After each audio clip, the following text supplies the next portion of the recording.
Team's turn to ban.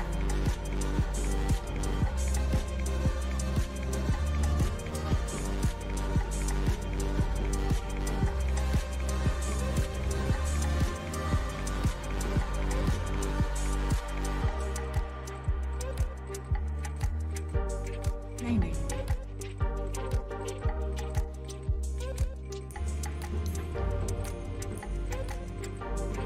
TNC Predators turn to pick. Dire team pick. Tiny.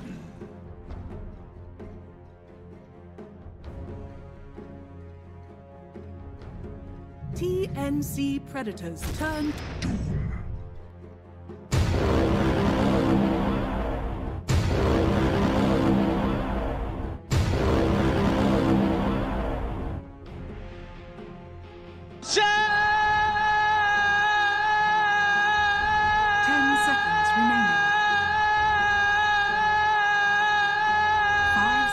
remaining.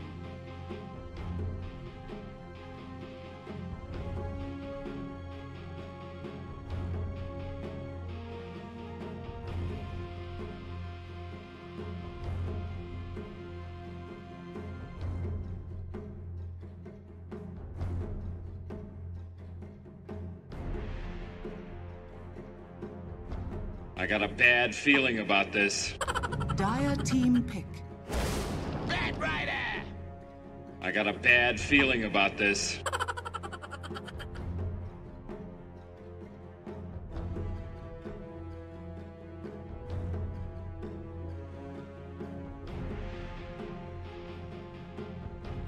Lakad mo to! Lakad mo to! Lakad mo to!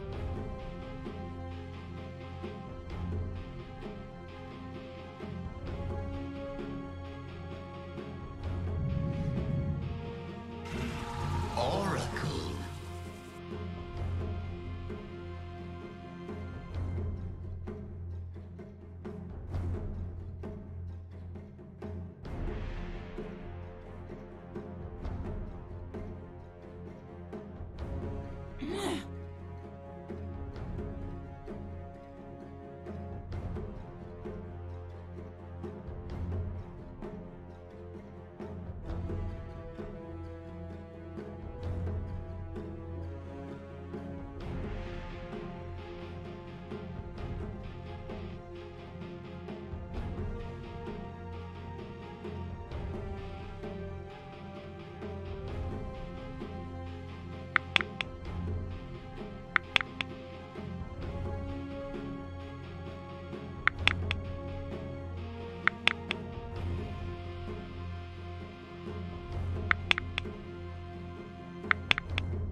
I got a bad feeling about this.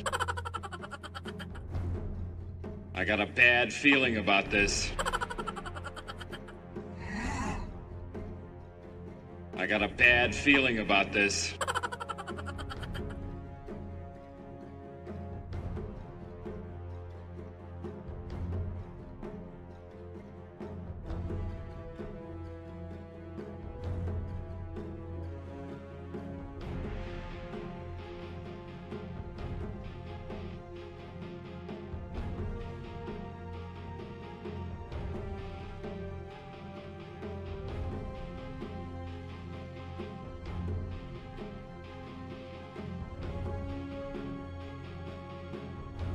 I got a bad feeling about this.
I got a bad feeling about this. I got a bad feeling about this. Anti-mage.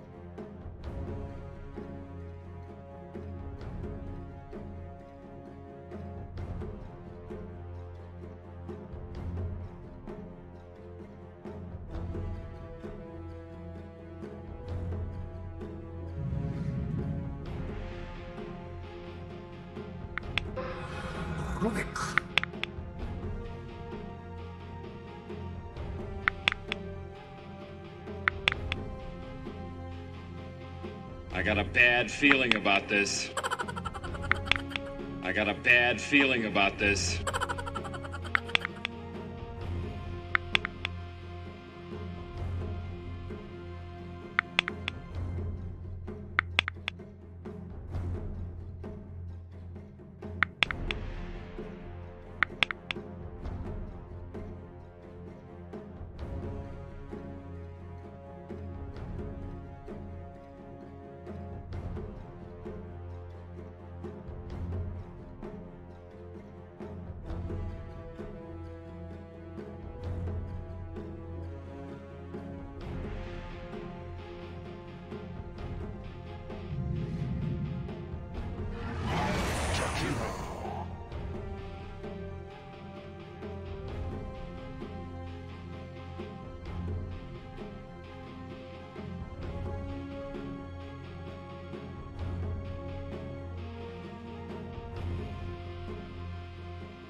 Phantom Lancer.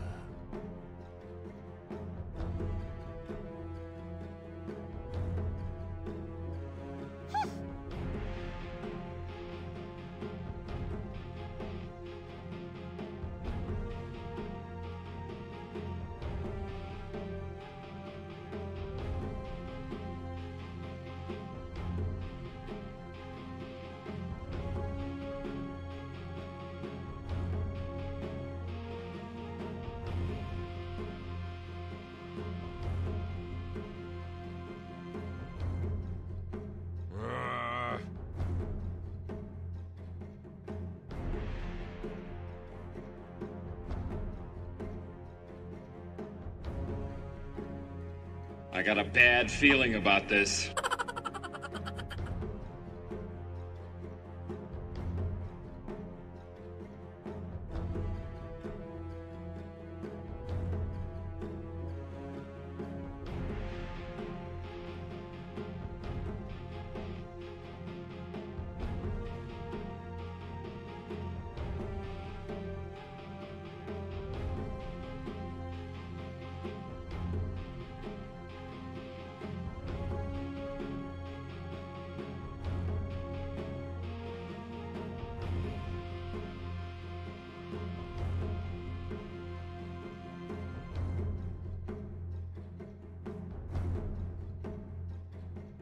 No.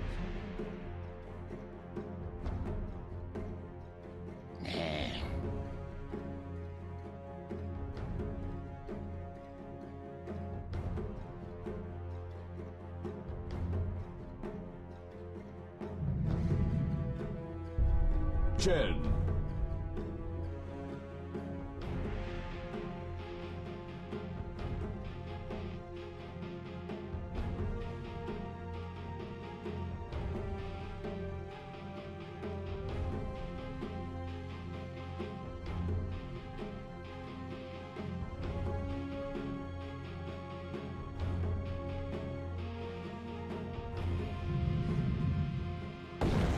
The sack.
I admit nothing but my sadness that you're gone.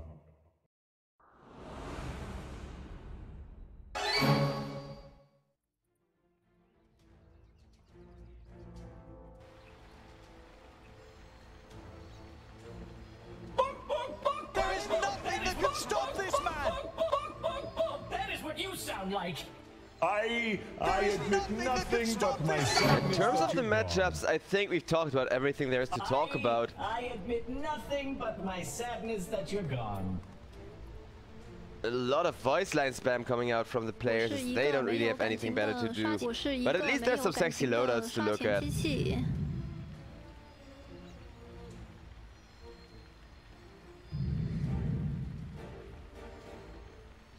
Gabby Phantom Lands are looking real good too.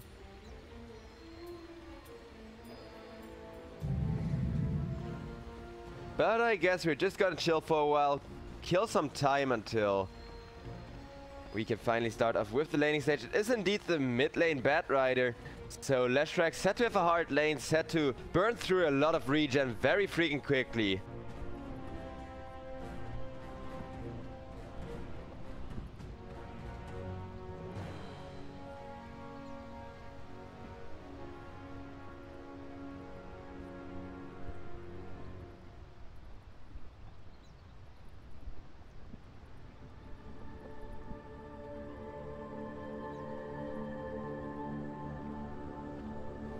First game of the day, kinda always has been a ping issue so far. Here's to hoping they fix it quickly. But, you know, once we do get in, it should be quite an interesting laning stage. There should be a lot of kill potential, both on the mid lane with that Bat Rider up against Lesh, who simply doesn't have the health pool to sustain himself through a lot of that burn damage. As well as the Tiny, once he gets like level 3 or something, we gotta keep our eye on that lane. Avalanche toss combo, really nothing to be taken lightly, especially during that early game.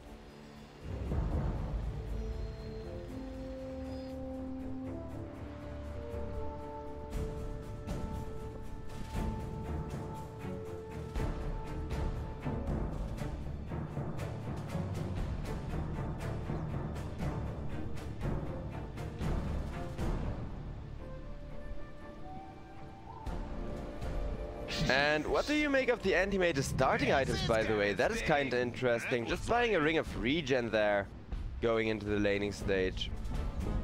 Yeah, actually a lot of people started buying casual Ring of Regens for laning stage. It's actually kinda, if you think about it, it's like 25% of a permanent tango, and it's only like the price of a double tango, so I guess it can be a good investment if you need a lot of sustain.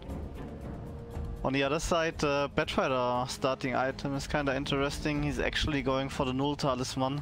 When we saw Viha play, we saw him go for the double Sobi Musk, and some other people are kinda starting with the Basi ring, since nowadays the Basi ring is actually kinda more efficient than double Sobi Musk, and is kinda the same cost value.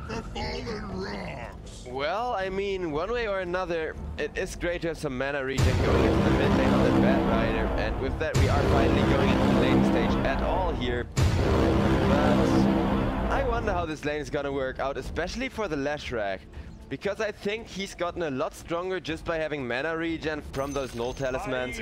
Just by, you know, giving spellcasters a lot more sustain during their early laning stage. But I wonder if that's gonna be enough to win this mid lane for the Leshrac at all. Because it should be a very unfavorable matchup.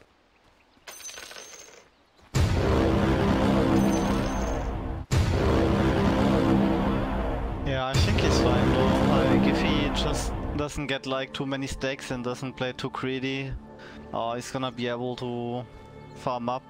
But like, what actually changed this patch on mid lane, if you actually solo die to your enemy, you're like literally 1 or 2 levels behind and the lane gets really hard. So for Leshrac, the goal should be just not dying to this Batrider.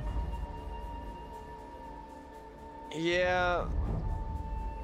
I wonder, well, not dying to this Bat Rider is one thing, not dying to this Bat Rider +1 is a different story entirely. Both the Chen as well as the Tiny, after all, are excellent heroes when it comes to just ruining your opponent's mid laner's life pretty much. Whether it be a toss initiation or a bunch of Chen creeps suddenly walking at you when you least expect it. I do think Execration have to be aware of the ganks here. The runes just split 50-50 with some interesting map movements. Raging Potato immediately just devouring the ranged creep. Pretty damn pleased with that one. Yeah, actually pretty interesting wards on mid lane. Nowadays we usually don't see the wards that aggressive, because you usually can figure out where they stand by just seeing if the creeps aggro on your high ground when they don't have vision. So those two wards should both get dewarded. Well, who do you think benefits while both teams just have pretty much perfect free mid vision, by the way, in this matchup? I guess it's kind of important for the Batrider to see if like Oracle TP's in and stuff like that. Yeah, that's actually a really good point. And I do think it should be pretty obvious where those wards are. After all, two very experienced mid laners matching up there. Yeah, Takiro on bot lane, really nice move, buddy, blocking the Chen camp. Like against Chen, it's really important that you don't give him the small camp if he gets like the ghost creep or the storm harpy on the small camp. He's so strong on the lane, so he's doing a really good job by going there every minute and body blocking it. Doom 2 actually just eating those dire ranged creeps that Chen has been stealing. Yeah, that shouldn't happen on Chen, like it's the melee range, the Doom eating stuff, so if you micro it well, Doom should never be able to eat a range creep. Nothing but my sadness that you're gone. Well, I think that Raging Potato is definitely going to enjoy the laning stage at this rate.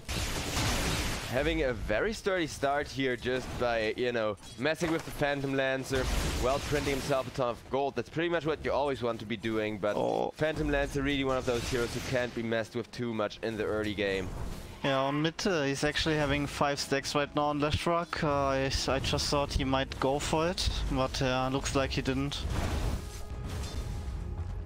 I'm also... Like, the Oracle was on mid lane scouting the ward from Armor, right? I'm really surprised he didn't go to deny it, so he wastes the sentry there. Well, the Bat Rider now set up to at least have a bit of an even lane. Can't just put 4 or 5 stacks on the Leshrac and then have a good chance of diving him for a kill. But... I don't know, this mid lane... I feel like we're gonna miss a kill there or two, depending on how much more chaotic it's gonna get. But with the Bat Rider, you never really know when somebody's gonna drop from full health to 0 because they have like 6 or 7 stacks and then just get dived under the tower. Not for you. Aim break, there's a lot of potential to just do that over on the mid. He's a wave pushing right now. This might be the moment he's level 4. Like, this is the point where you actually wanna kill him, I think. He's holding his skill points too, so... Yeah, he's just a bit out of mana. Radiant structures. Now he has the bottle though. Actually, he's already TPing out on Leshrac. He knows exactly what's going to happen. Very interesting dynamic over on that mid lane. As long as neither of these players gets greedy and both of them play very disciplined here, it may just be the most boring mid lane in existence till either of them starts to flash farm. But... yeah.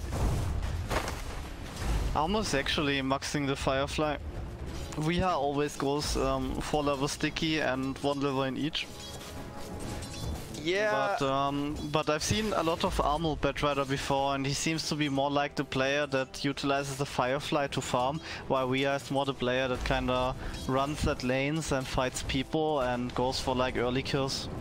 I feel like this game early kills may actually be necessary though, considering how Anti-Mage will have the slightly better scaling over Phantom Lancer eventually. Although I do think Gabby has an excellent carry matchup here. You do have to keep the pressure on Execration. You do have to make sure they don't get too much of a free game. So if the Bat Rider decides to farm instead, he is going to have to farm pretty darn quickly.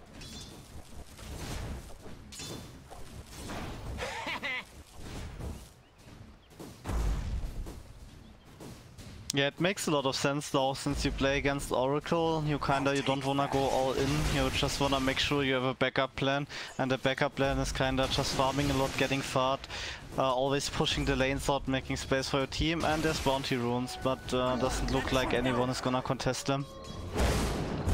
Well, with that I am... Oh, mid lane! Oh, it's finally gotten time for that Bat Rider to try his luck. With a couple of stacks, he even put a point in the flame break. However, Ken was just fine there, it seems. Diabolic Edict, turning the herd around back onto the Bat Rider.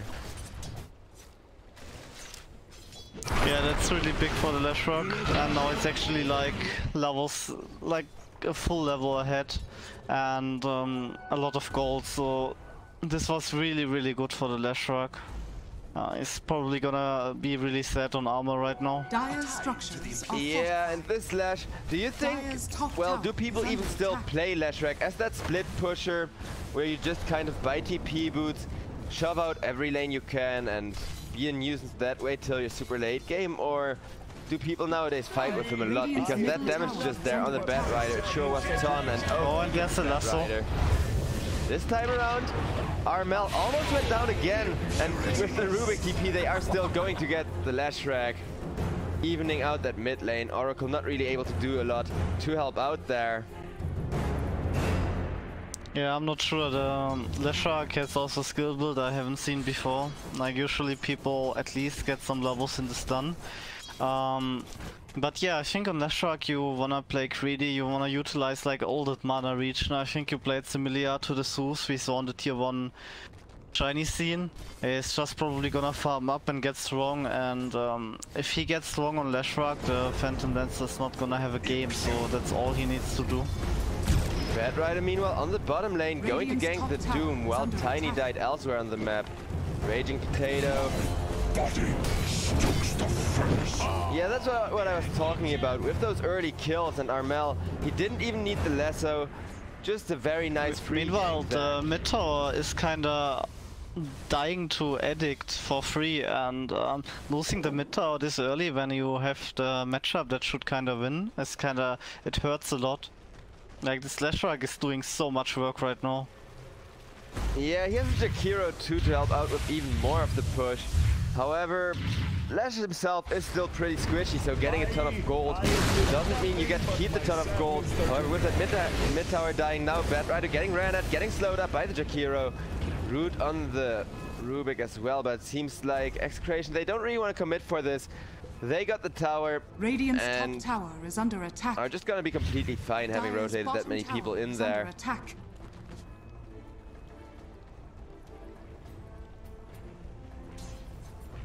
Meanwhile, looking at the general gold net worth, it looks like Anti-Mage Radiant's really middle not having a tower fun is under game. attack. Palos is quite a bit behind, but Dire are scanning. the same can be said about Armel's Bad Rider, and both teams now just kind of have one core they need to recover on, they need to create space for.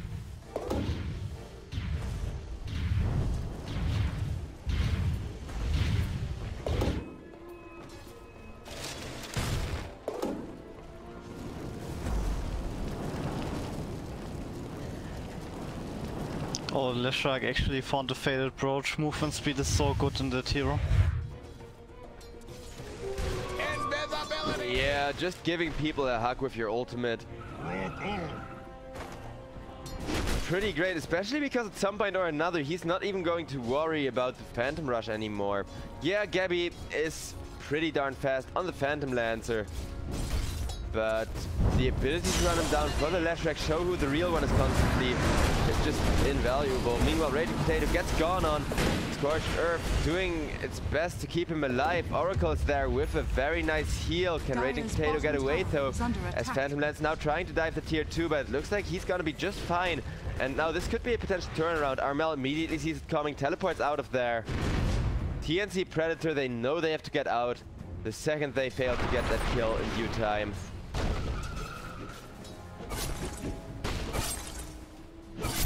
Yeah, it's a 2k gold lead now, and if we look at the net worth graph, there's already a 1k gold difference from Leshrac to Bad Rider.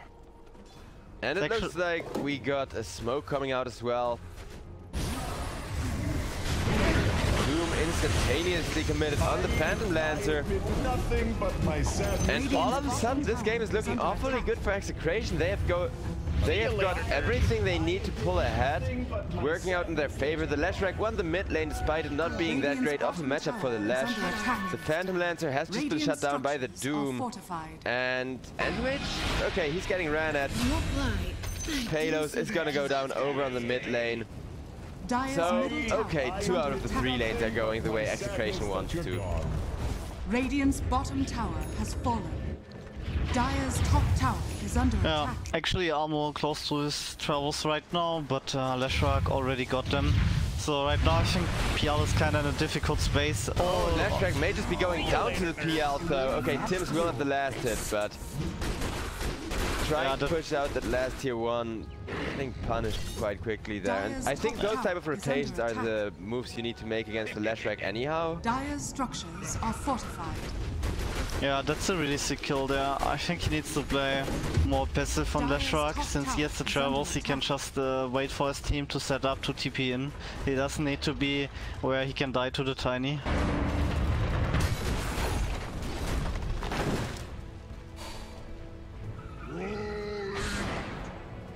And speaking about playing it passive, it looks like that's what both teams are going to opt for right now, as all of a sudden we're going to switch from aggressive movements to just anti-mage and Leshrac farming as much as they can. Armel comes in, does take some of the dire jungle away here, but they really want the top tier 1 tower. It's kinda really important for them to take, to open the map for PL. yeah, farming space right now definitely in favor of Execration, which is also why I think they're just that fine sitting around, not really doing anything. They know full well, as long as both teams farm, they're gonna keep pulling ahead. Losing their Lash once or twice may not have the same result. Tower is under attack. Yeah, Phantom Lancer actually went for the Midas build. Like a lot of carries are just buying the Midas now since it got buffed. PL with Midas is actually really great in my opinion, because that early attack speed benefits him so much, and it looks like TNC, they're looking to start a fight here. Not quite a perfect vision in order to find the initiation, but they will find the Doom. Not gonna commit for it though. Oh, the Batrider on bot lane is looking for anti-mage again. May not actually be a fight he wants to take. Anti-mage, he has to be careful not to take too many of the napalm stacks, but This is gonna sting. yeah, Armel is out of there. He realizes either you jump the anti-mage immediately and set up for a kill, or if you just, you know, have to build up that napalm, there is going to be a rotation against you. Right now, that Batrider is the most valuable target there is. Phantom Lance, okay, that's also a really good hero to kill, but with the Midas, although it does give him the attack speed, it allows him to flash farm real freaking quickly with the Juxtapose. He isn't dangerous in those team fights just yet. Yeah, I think it's a really good move from the Batrider to pressure anti-mage there.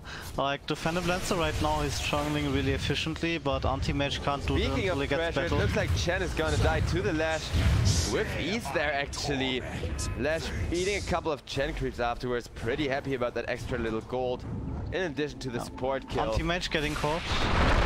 Halos. He does have the spell shield still and the blink, and it's gonna be just My fine. sadness that you're gone.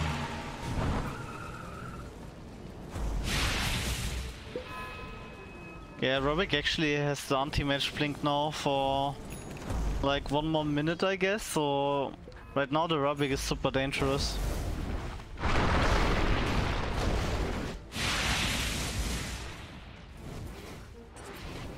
Yeah, there is a lot of gank potential, however, in order to make that happen, you first need to have the damage to actually kill people, and I do think that TNC are kind of in the same position.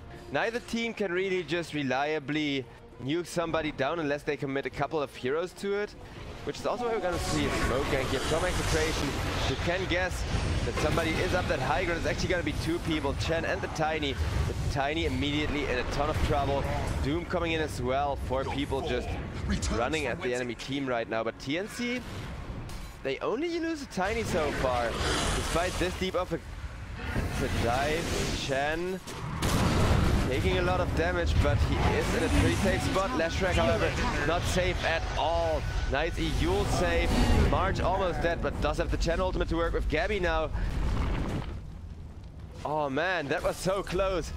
Both teams almost losing their main core right now. And in the end, it looks like Execration's 3k ahead. In a really strong spot here. Despite that deep gank not working out as well as it should, TNC, they were really caught off guard, but managed perfectly to just coordinate, deal with the aggression. About as good as it gets, really. Alright, there are 2 really important items coming up. The Blink Dagger on Tiny in 200 gold and the Blink Dagger on Batrider in 200 gold. Like, those items are gonna make the game a lot more action, full of action.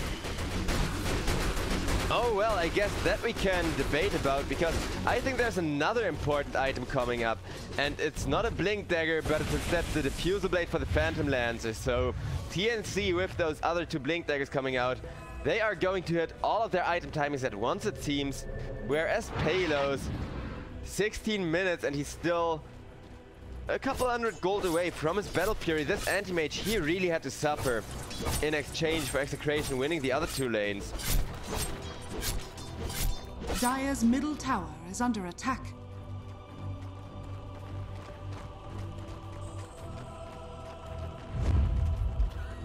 Alright, so Batrider dagger ready, they instantly smoke up.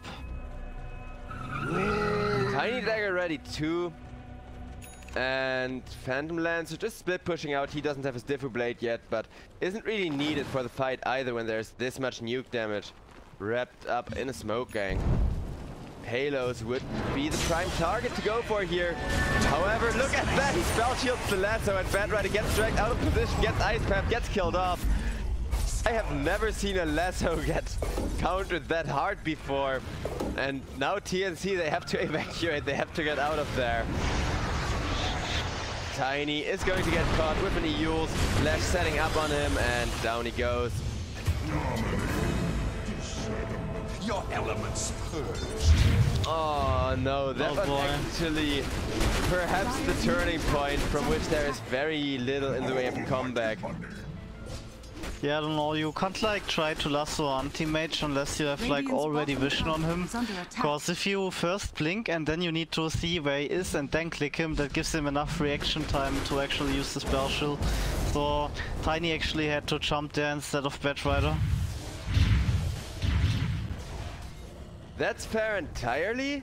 It does feel like it was a lot of punishment for that small of a mistake, to be honest. Especially since they didn't know who was up at high ground. Until it was a bit too late and Batrider was already frontlining.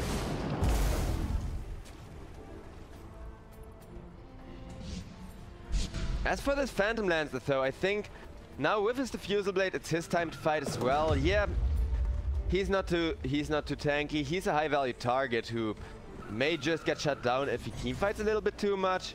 But I don't know, I can see him just tear people apart with the Diffu Blade.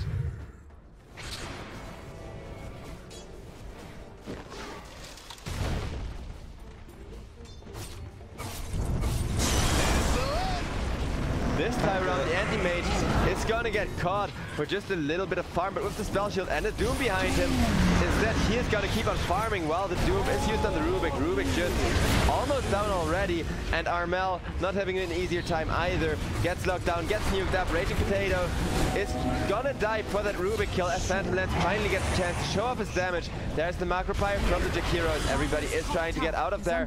Nice Ice Path Macropyre combo. Can Execration now successfully disengage after getting exactly the kills they wanted there? Not quite losing the Jakiro. If that's all, it's fine, I guess. Yeah, it's actually really unfortunate. They already can't kill the anti-mage anymore. They only kinda have magic damage, except for PL and Chen.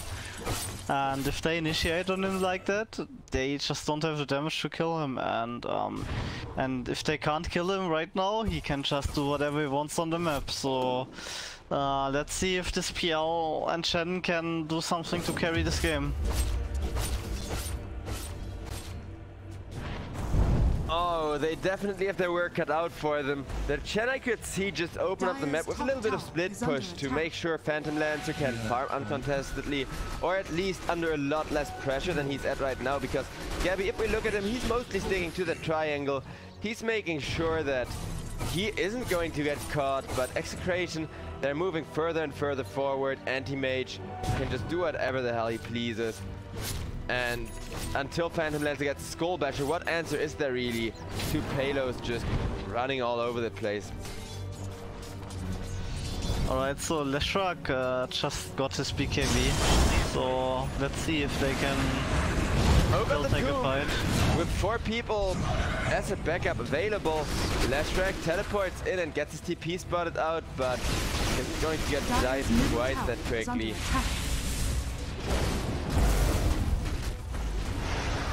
Yeah, but doesn't look like they can take the mid tower, now they're going on PL.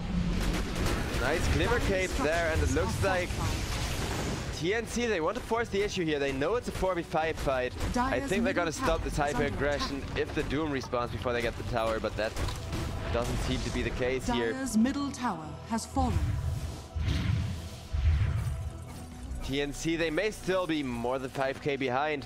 6 actually still, but that mid-tier 1 falling at least enables them to go for a couple of greedy smoke gangs to try and go pick up the anti-mage with 3, 4, 5 people. You said if the Tiny is frontlining it, you can just interrupt the spell shield from being cast. There is still a chance of killing him. Dire's And top tower I don't think there is such a attack. thing as overcommitting for an anti-mage. If you There's kill the him, smoke. oh, not from the side of TNC even, but instead from Execration, who want to make sure that TNC do not get to run at the anti-mage or any other core for that matter. Phantom Lancer in a pretty good position to take this fight, so Gabby making sure he does not get insta-nuked. However, now turning around on the Jakiro as Lefrek procs his BKB and is looking to just kill up that Phantom Lancer. They're running at Gabby specifically, ignoring everybody else too. And I'm hearing a lesson in the backlines. Meanwhile, 3-man avalanche here from the Tiny. Lashrak getting lifted. No more BKB, no more mana for him either. Ken is gonna go down. That is his dominating spree down the drain. Phantom Lance still running at people. Gabby, he had the perfect fight there. The second that BKB went off, and Execration, they get punished for their greed. 3k gold swinging around. More importantly, all of that gold going up onto the Phantom Lancer, really. Who benefits a ton from it. Bat Rider getting anti-maged on. It's gonna survive though. Anti-mage knows full well not to blink after him, not to risk his own life for the kill, but Yeah, no, like moving like that into the triangle is super risky, and actually there's 3 people for that. I don't think they even have to go for that move since anti-mage is free farming. Normally TNC has a chance to come back into the game by taking the Roche. yeah, Gabby too, just getting all of that gold going. He is up the, oh look at that, anti-mage jumping in, trying to go for a Roche steal. What the hell is going on? Anti-mage still man fighting it up. He is not even being killed for that. On the contrary, Execration have now taken control of the Roche pit with another BKB coming out. Palos did go down to the Roshan. However, Leshrak got a kill on the champ now. KPI moving forward with a beautiful avalanche, looking to still turn the fight around once again. Gabby dishing out a ton of damage as well, but without mana, without too much health to work with either. He has to be very careful, and he is gonna go down to the Oracle. Now TNC to get out of here. Anti-mage instantly nuking down the Rubik. Beautiful to see his ultimate onto like high health, low mana target. Bat Rider trying to run out of there as well. Will succeed at least, but the Roshan is gonna go around to Execration, who get back to their old lead actually. Roshan has fallen to the Dire. Radiant's top tower is under attack. Yeah, actually that move by anti-mage turned out really well. They defended the Roshan with this buyback. The buyback, I think, is completely fine too. I was really confused when anti-mage just jumped in a Roche pit with the Roche still having like at least 10 seconds worth of health left. But the chaos it caused Top tower left TNC without any option to respond. They had to throw so many resources onto an anti-mage who really doesn't even mind. Like you said, it's mostly all just magical damage, especially when anti-mage has no mana anymore. Phantom Lancer won't be hitting hard either.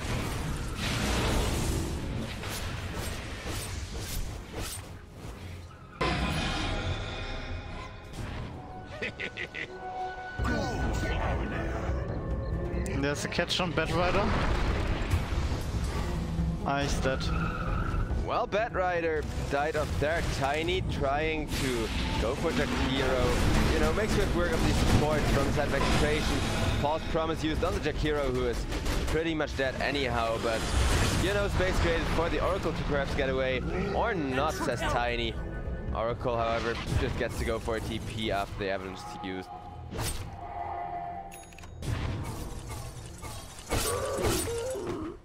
Oh, actually, PL is going for Aghanims.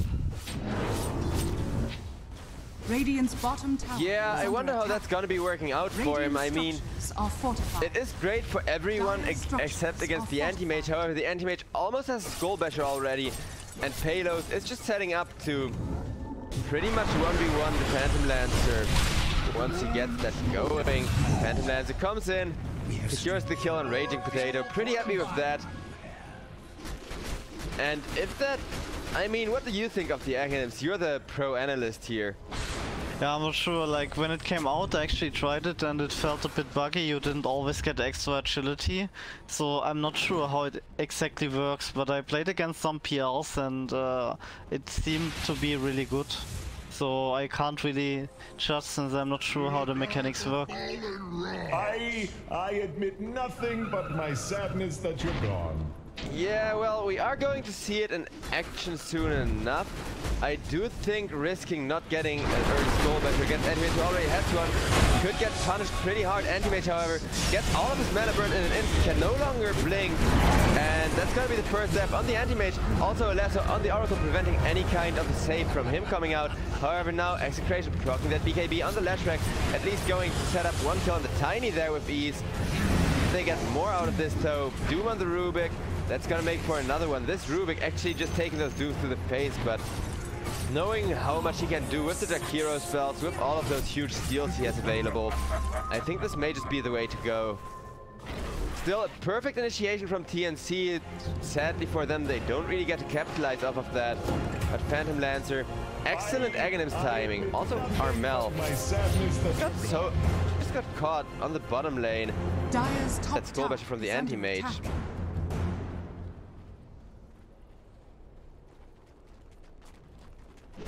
I mean, there's 3 mana bombs at this stage of the game, 2 for payload.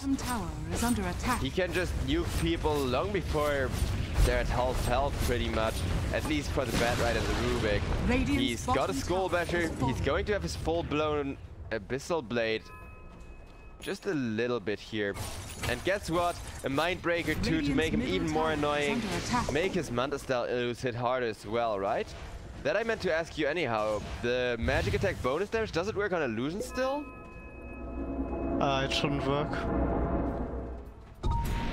But the attack speed does. Invisibility. Fair enough.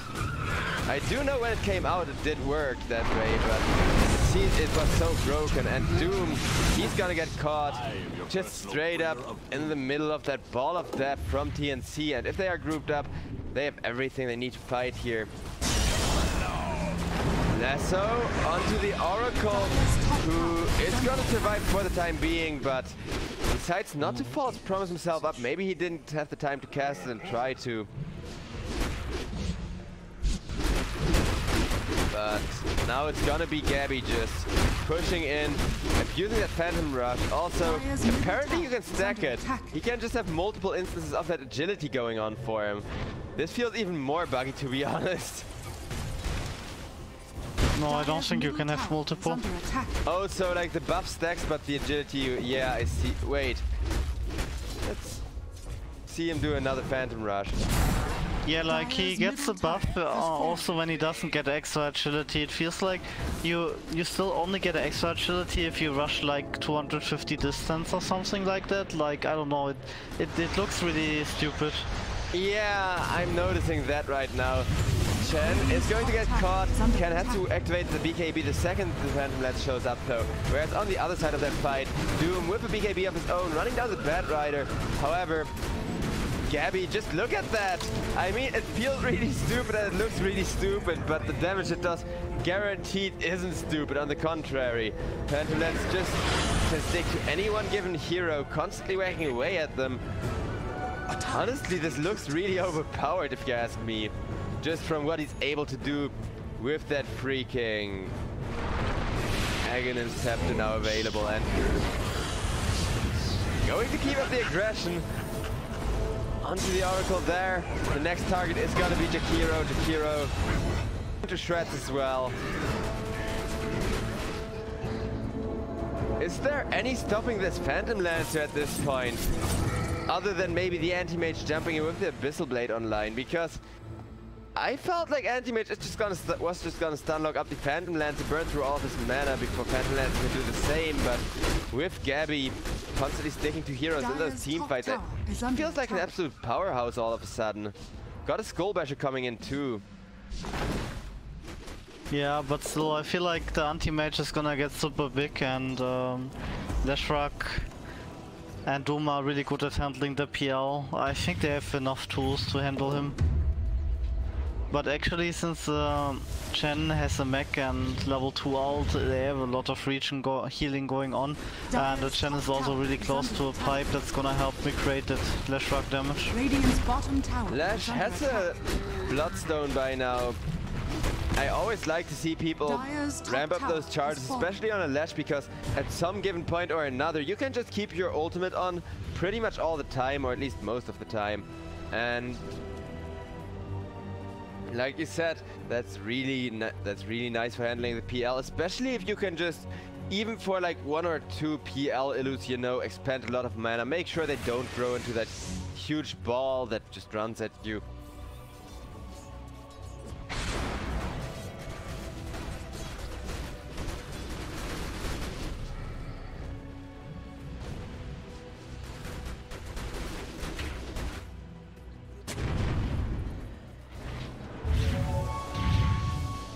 And it seems like both teams just playing it slowly for the time being.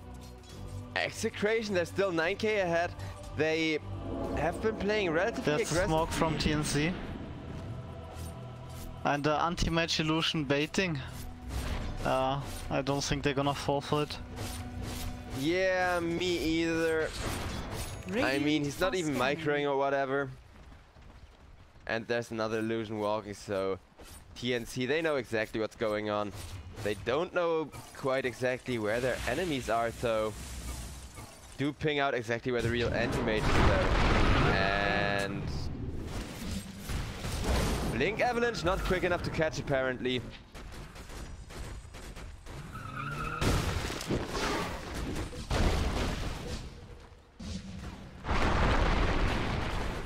Radiant's top tower is under attack. Counter smoke immediately coming out from the side of Execration instead. And I think Execration have a way better chance at running all over their opponents with a smoke gank here. If they can connect it onto any one core target. Well, the Tiny getting doomed up immediately. Doombringer just shutting down one hero before he can do anything. Armel also taking a ton of damage, doesn't get the BKB up though. Meanwhile, Palos killed up the Rubik in the back. However, look at the Phantom Lance once again going ham. Just sticking to one hero after another, and this is gonna be the Phantom Lance. Oh, wow. What a timing. Armel just got deceived there. Buybacks from TNC coming out too, and this is actually like pretty favorable for Execration because they now get a little bit of time to breathe, to see, oh wait, 2 people bought back, respond to that accordingly. Still, this is gonna be the anti-mage versus Phantom Lancer matchup. Both of them got their Skull Basher, well, Skull Basher slash Abyssal Blades going on. Yeah, they actually have a Chen recall coming in. And they still have a pipe on Chen. Well, that's the Bat Rider dying and another pause apparently. Oh man, TNC, they seem to be having some major VPN issues at the most awkward timing possible. This fight, it was super chaotic anyhow, but this is really taking the hype out of things, man, not gonna lie. So Lashrak, you know, he's doing an amazing job this fight with all of this AoE. He's been hitting, I think, 2 stuns this fight, maybe 3 actually, because I haven't had my camera on him all fight. And now Phantom Lance in a lot of trouble. If he ends up dying here, it would be devastating. However, in terms of how well he's able to stick to somebody, especially when they can't really spot who the real one is anymore, when everyone's just near infinitely phantom rushing. Emphasis on near, because that removes cooldown doesn't seem to be the case. He does have like an active cooldown on his Phantom Rush right now.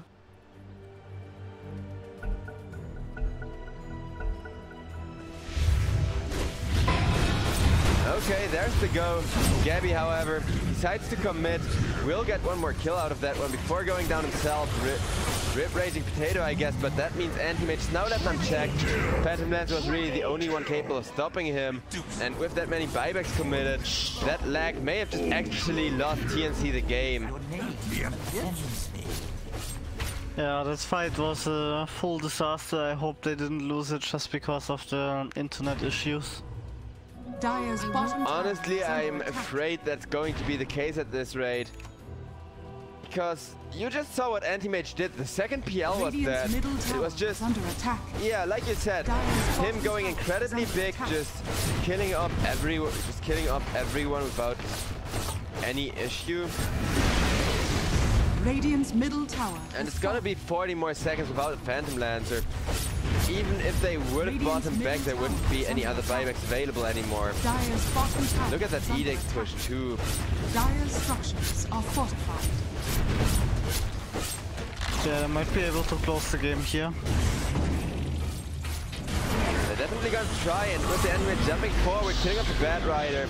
60 seconds, no lasso initiation. Now March going to get torn apart just as quickly. Oh, I would say that's GG, but honestly there's very little good about the way this game is ending here, it seems. Radiant's middle barracks has fallen. Radiant's middle barracks has fallen. Radiant's bottom tower is under attack. Can you imagine finally making a comeback and then getting disconnected the second you do? That's just gotta be so painful for them. Especially because TNC, they show they're still, you know, the well-known TNC Predator that know what they're doing, that are a respectable force to be taken serious. But this tournament really doesn't seem to be treating them well. I mean, they were still like super far behind, and I don't think the PL is a good matchup for Leshrac Anti-Mage, and the itemization PL is doing, like, I think you either buy Aghanims or Abyssal Blade. If you buy both of them, you kinda have two items that do the same, and I think if he goes for both of those items, he's not gonna carry hard enough to beat the Anti-Mage, and not as a Roshan. Yeah, pretty quick road before the Anti-Mage falling. And he just set up to get that push. Late to execute the road in time.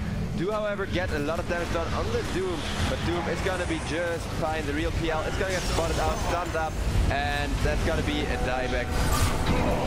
As well, oh my goodness, this is just disastrous. And now Anti-Mage free to do whatever he pleases. No buyback for anyone on the side of TNC. I admit nothing but my sadness that you're gone. Yeah, GG indeed. So, oh, this just feels so nasty. TNC, they do not deserve this in the slightest, man. Ah.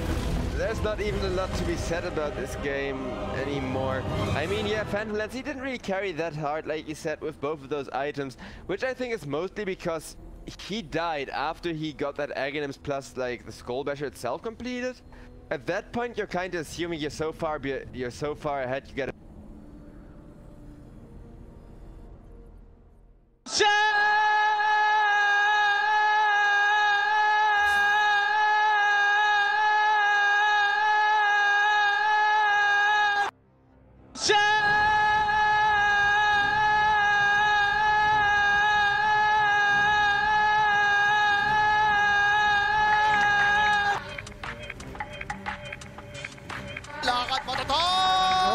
Normally.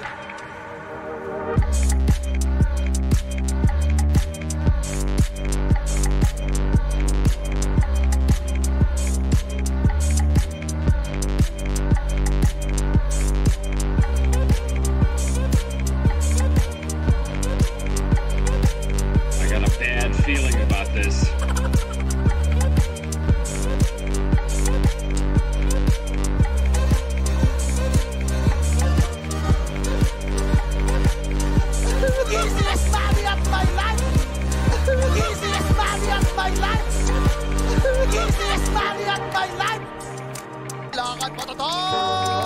Normally. Easiest money of my life!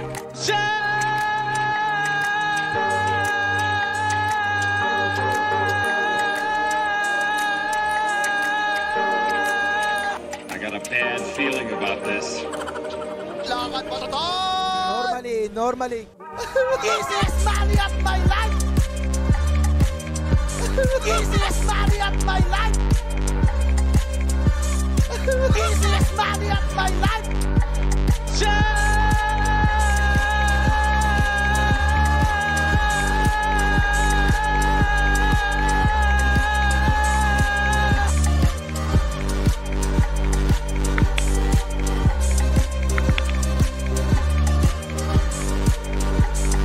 Easiest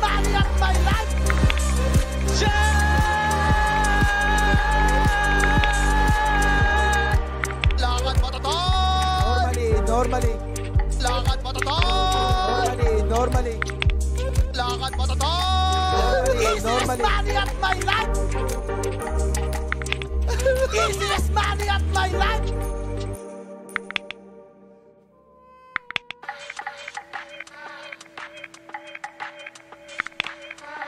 I got a bad feeling about this. I got a bad feeling about this.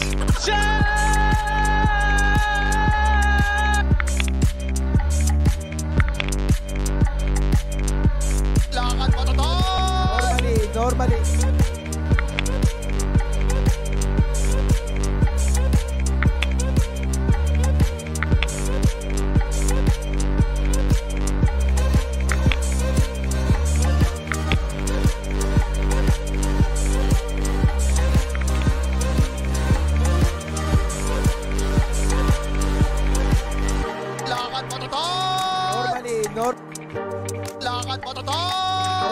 Normally.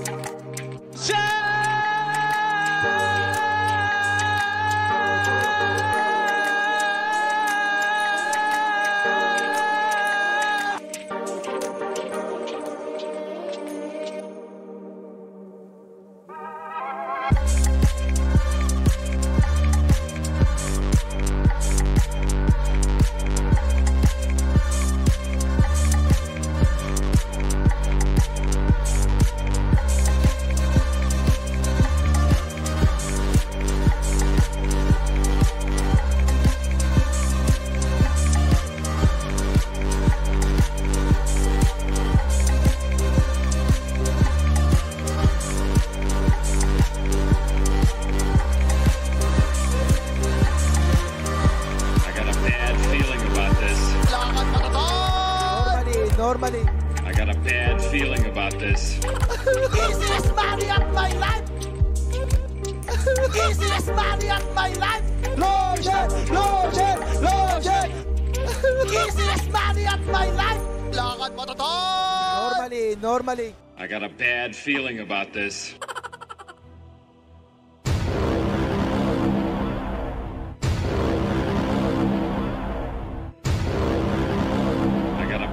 Feeling about this. I got a bad feeling about this. I got a bad feeling about this. I got a bad feeling about this.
I got a bad feeling about this.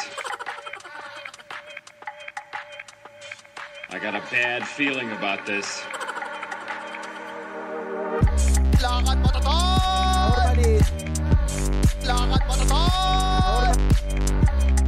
Easiest money of my life. Easiest money of my life. Normally. I got a bad feeling about this.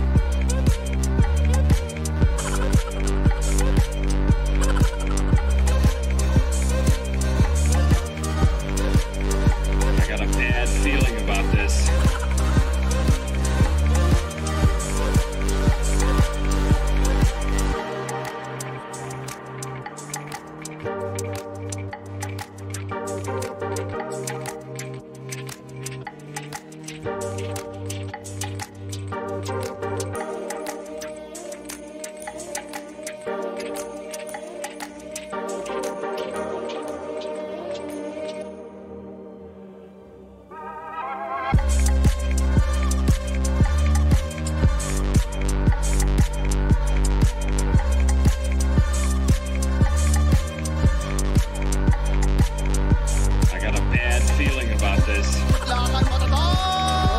Normally.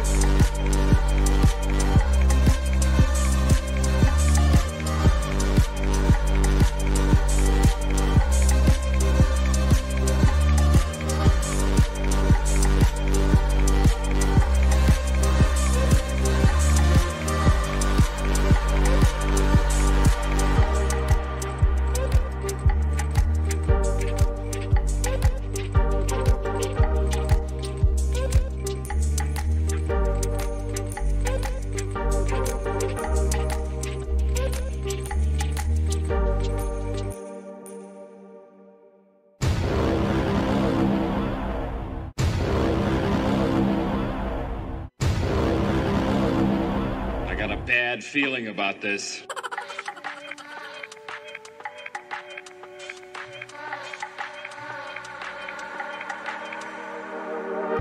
I got a bad feeling about this.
I got a bad feeling about this.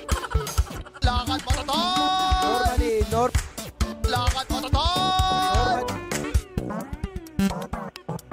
Easiest money of my life. Lotion. I got a bad feeling about this.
5 seconds remaining.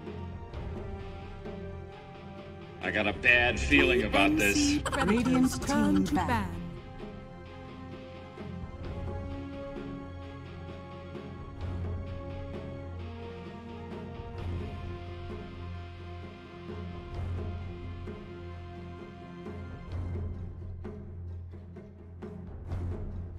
Ten seconds remaining.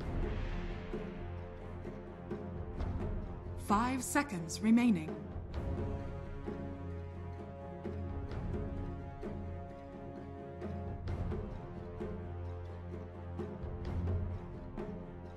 TNC Predators turn to ban. Radiant team pick.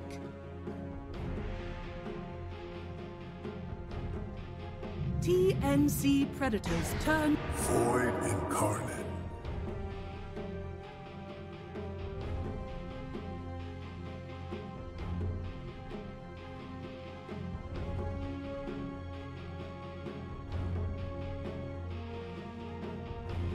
Ten seconds. Radiant team pick. Treant Protector.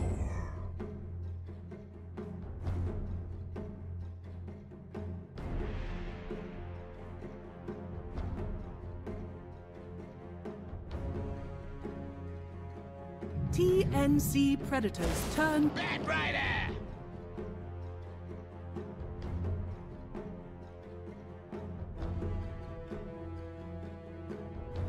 Alright, ladies and gentlemen, with that, hello and welcome back to the MoonStudio Asia League. We got Execration up against TNC Predator once again. And man, oh man, what a disaster was that last game. Although TNC, you know, they played well and fell behind despite that. But at some point they just disconnected during the final team fight of the game. Which is probably the reason why it was the final team fight of the game. And I just feel really sad for them with that awkward disconnect timing. They tried to go for a surprise buyback with a recall in, and I got my co-caster with me here at Fantasy Dota. Do you have anything to say about the disaster that was last series still? TNC Predators turn to ban. Yeah, I don't know. I feel like the game would have gone that way anyway. I'm not sure. I didn't check the Dota Blast predictions, but I think the favor was at least in Execration's direction. But you never know, maybe TNC would have won that fight, whatever. Let's focus on the next game. Actually, the draft looks a lot similar to the last game. Yeah, I was about to say it's gonna be another Bat Rider and Oracle game. This time around, however, it's Execration with the Bat Rider that instant gets counted out by the Oracle here. I do like the Treant Protector a ton though for TNC. That hero, he just deals so much damage, insane beast during the laning stage, up for brawling with just about anyone who's willing to take the trade. And well, you know, even decent scaling nowadays too. Like, yeah, in the late game you're more of a disabler, your ultimate plus meteor hammer or something like that, but it's enough to set up a one team fight single-handedly, and there's very few supports that can do that reliably. 10 seconds remaining. 5 seconds remaining. Yeah, in this game they actually bent the Doom out. Like, both teams seem to favor Doom that much that they're actually gonna first pick him no matter what. I wonder where the Void Spirit is gonna go. I don't think if they first pick it, it's gonna be mid lane. It's most probably the flex pick and either mid lane or off lane. Or maybe even post 4. Position 4 Void Spirit would definitely be interesting. If you ask me, that's one of the most fun ways to play the hero, though. He is very squishy and many supports generally don't enjoy quite as much popularity, but altogether I think Void Spirit Bat Rider, it also gives Execration the option to just jump in with both of those heroes. Blink into a Lasso into Void Step is a pretty good combination, it's a pretty nasty initiation, and you know, Execration, they just got a lot of catch already. Regardless of which carry they want to go for, they now have the luxury of banning heroes like the Terrorblade, like the Morphling. Urza would have been great for them actually, come to think of it. TNC Predators turn to ban.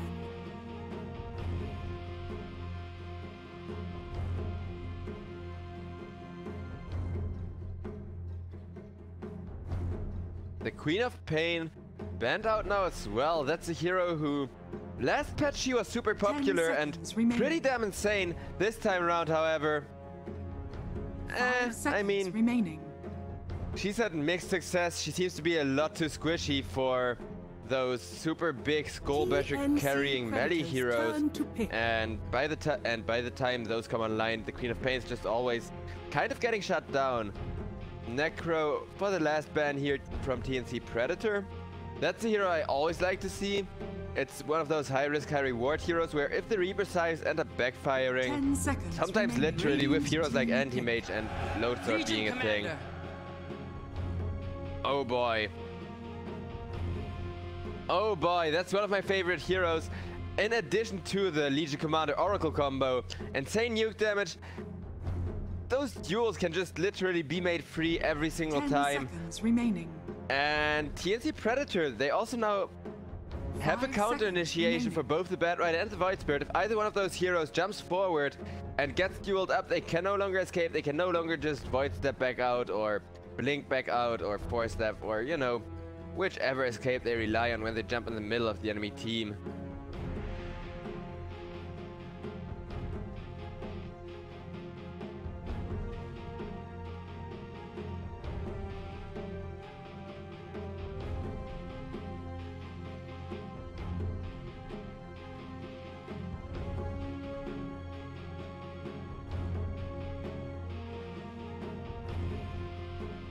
TNC Predators turn. Behold the horn of Magnus.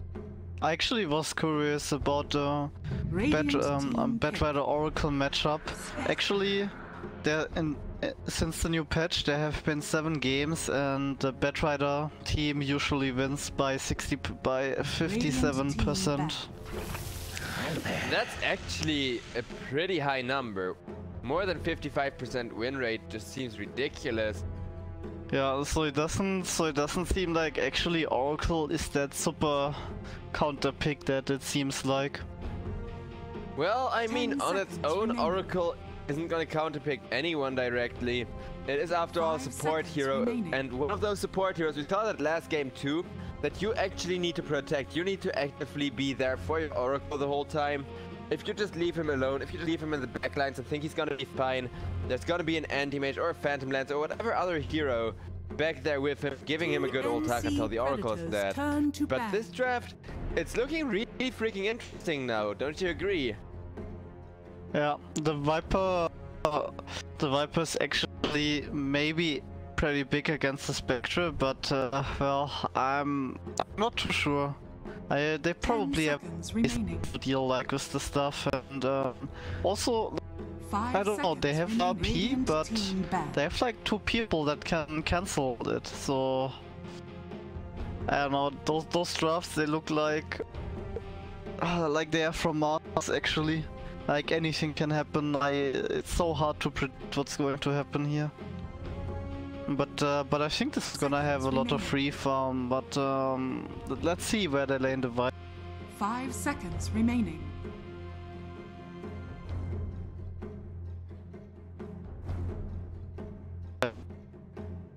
Well, yeah, that's always the case in Dota, I guess, or at least most of the time, in terms of like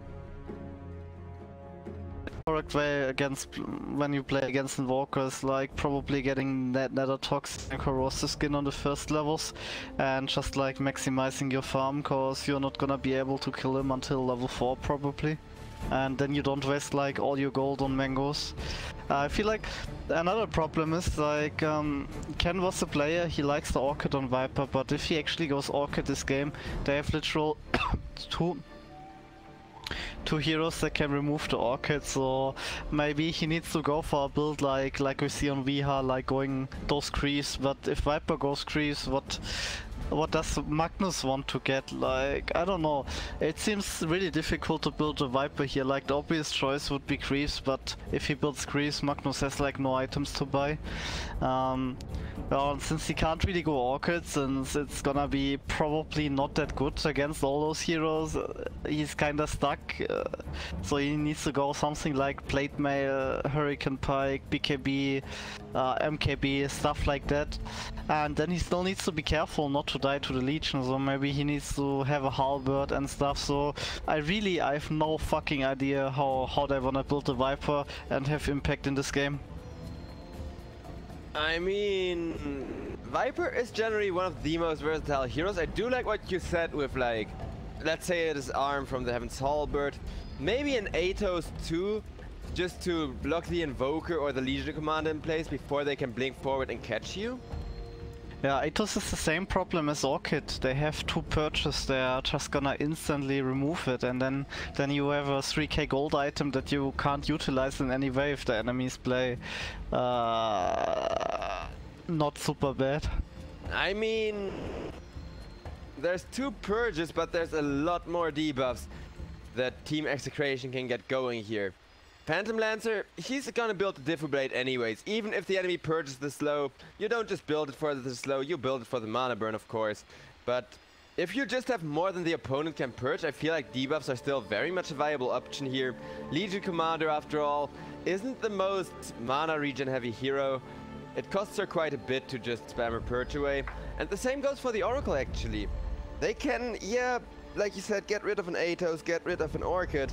And I think Orchid is just too expensive and too reliant on the debuff, but you shouldn't completely rule those items out. If you can just mess with a Legion Commander during those team fights, force her to use the press the attack before she really wants to, and then no longer be able to save a teammate when it really matters, you know?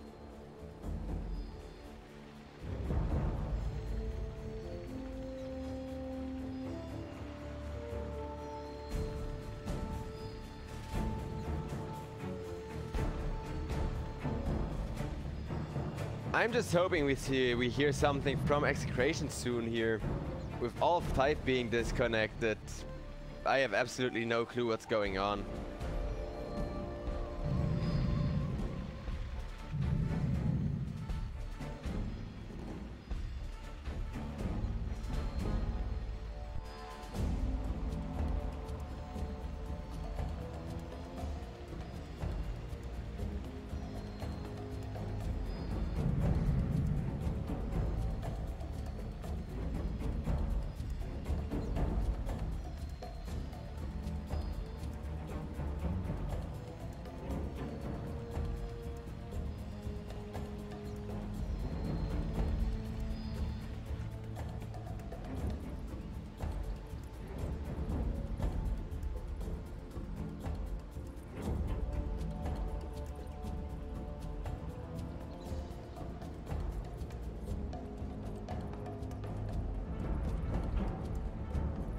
Well, it looks like there's the first 2 reconnects from the side of Execration, so at the very least we do not have to have a remake here or something. And it looks like they're gonna be reconnecting one after another here now, with Void Spirit coming in next.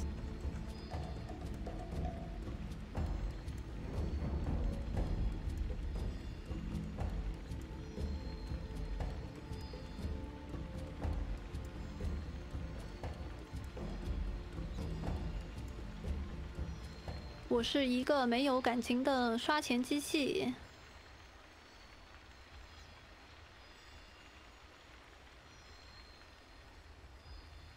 I admit nothing but my sadness that you're gone.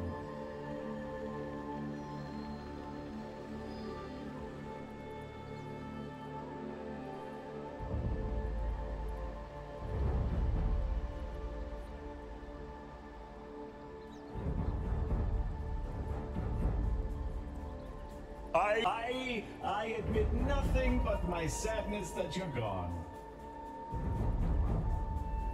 So, waiting for the last reconnect, but everything should be working out here.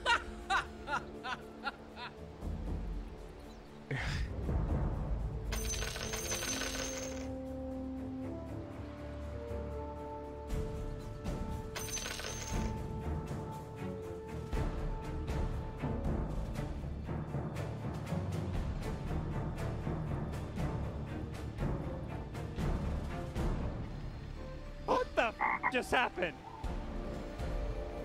I admit nothing but my sadness that you're gone. And there's the ghost, so There is nothing that Let's talk about the lane matchups until things are really gonna kick off. TNC already going for a bit of an aggressive rotation down in the bottom lane. I got a bad feeling about this. Commander, they don't even need to necessarily try for a first blood here. Just having her within the melee range where people least expected. Normally. Is this money up my life? You know, Is this money up my life? or assault for that matter. 3 and there's still very serious first blood potential here. 30 seconds to battle. Thank you. I shall reconsider your worth. I find it really interesting that there's such a big difference from the regions, like how they vote on mid lane. Like they're voting still exactly like EU did it like 1-2 months ago, and I don't know. I feel like they're lagging behind a bit on the mid voting. I mean, if it works, I guess. So I do know what you mean. There's a couple of better ward spots around the mid lane. There wasn't any actual brawling going on.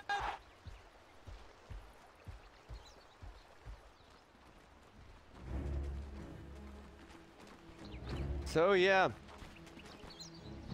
Phantom Lancer Bat Rider support. That's an interesting lane, one we don't really see a lot of, but I think it's actually a pretty good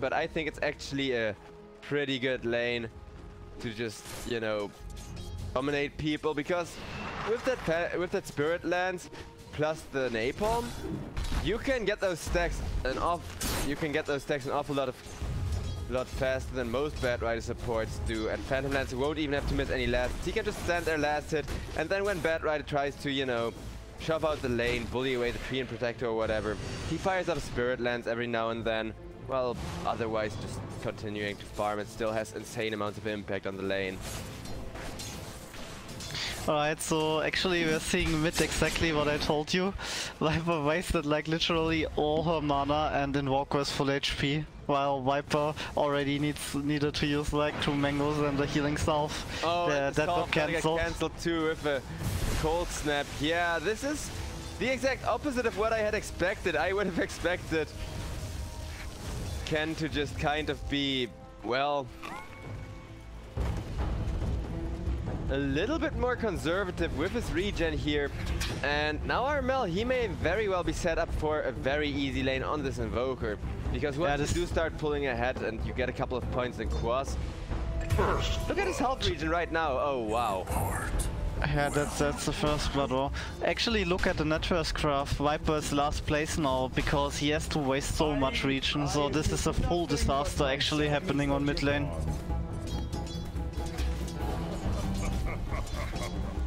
Yeah, that it really is. Oh man. And I do talk a lot about... But actually, Armor might be misplaying here quite a bit. Yeah, Armor actually... Or it was a bait. No, it actually wasn't a bait. One like, power shot and it would have been an amazing play still. Yeah, alright, Viper comeback. Armor overstayed there quite a bit. I had enough time to disengage, but he was too greedy. Well, now both mid lanes are at least struggling a little bit in their lane. Phantom Lancer having a very steady lane, so is the Spectre, but what do you expect of these two? Safe laners? There's a reason why they're this insanely popular.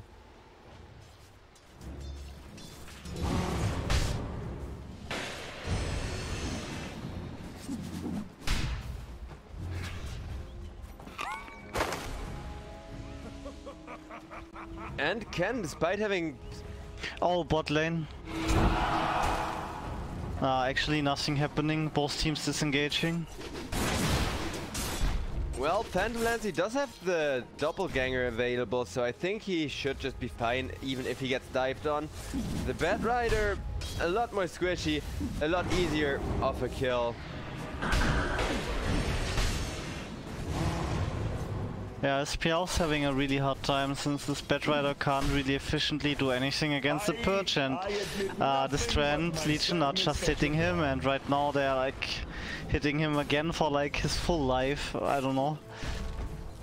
And meanwhile Spectre is having the freest game of her life, so Dire are The game is scanning. actually going exactly how TNC wants it to go. Meanwhile, That's Viper... exactly what I was about to say, except for Armel's mid lane. There he is still genuinely struggling against the Viper. Yeah, but he's supposed to struggle against the Viper, really. I don't think it's a big deal. He's Quasvex and Walker, he can just go to side lanes, kill them, and anyway, Viper, like, what can she do? She can just, like, pressure the... Okay, actually, Viper might dive here? No. On the bottom lane there was an attempt to dive on the Phantom Lancer, but once again everyone forced to disengage. The second Bat Rider shows himself back in the lane. And yeah, this game is really chaotic, but both teams doing their best to play it safe, doing their best to not take any unnecessary risks here. But I feel like, you know, until that kill I was completely on board with you, but now the Viper is an entire level ahead of the Invoker. And yeah, he's supposed to struggle, but if the enemy mid lane is an entire level ahead, and Viper of course another hero that can just go to the side lanes and kill them like the Quasvex Invoker. Yeah, but it doesn't matter. Viper needs to destroy the lane harder here, cause Viper is super immobile and Invoker can control her on any gank and on any move, and if he doesn't fully dominate the lane, this Viper pick was not worth it at all. And well, I just don't believe he's gonna destroy the Spectre and Legion with the passive break. So this Invoker is super fine, he has his levels, he has farm. My sadness that you're gone. Well, we are gonna see about that. Not that I don't think TNC still have a very favorable draft, especially considering how much playloads have dive from struggling in the safe lane here. Okay, they're disengaging. I mean, on bot lane they're pressuring so hard and now they have to cut up pull, so the tier 1 tower is taking a lot of damage here actually. Yeah, and so much missed farm on that PL as well, because it's simply between, well, either you miss the farm or you miss your life really quickly. On the mid lane now, a bit of a brawl breaking out potentially, but nope. Everyone decides to disengage, not take the risk.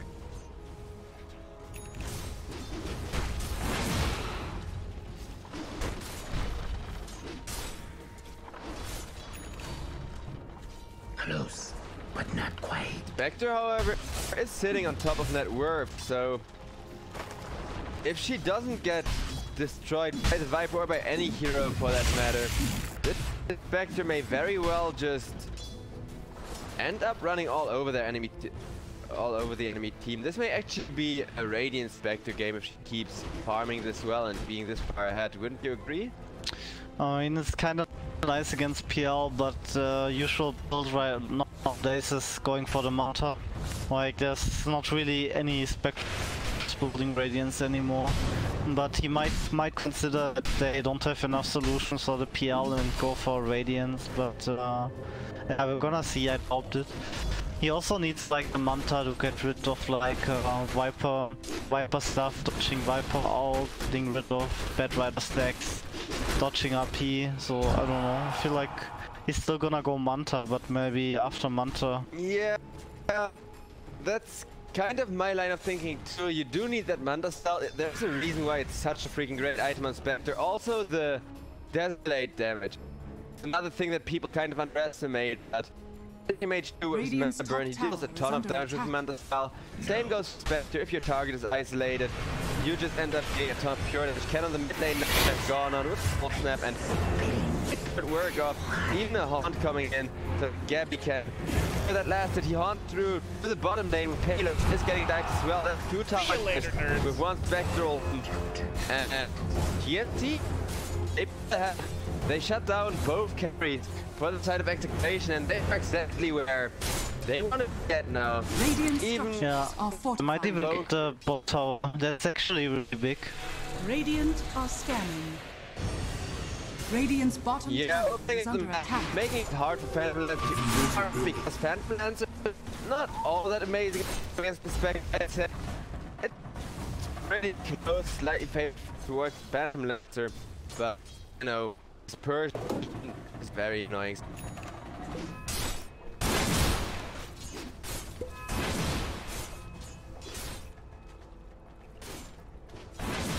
BDZ is thinking about with an invisible here. Well, I know.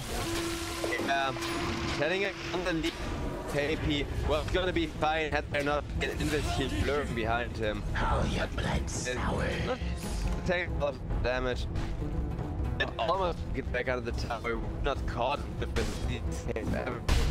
Actually, very surprised. Viper seems to be getting multiple points in that toxic. Usually we see people make Parada skin, and in this case probably the same. And he should probably also get some mango, so you can mana will find Invoker.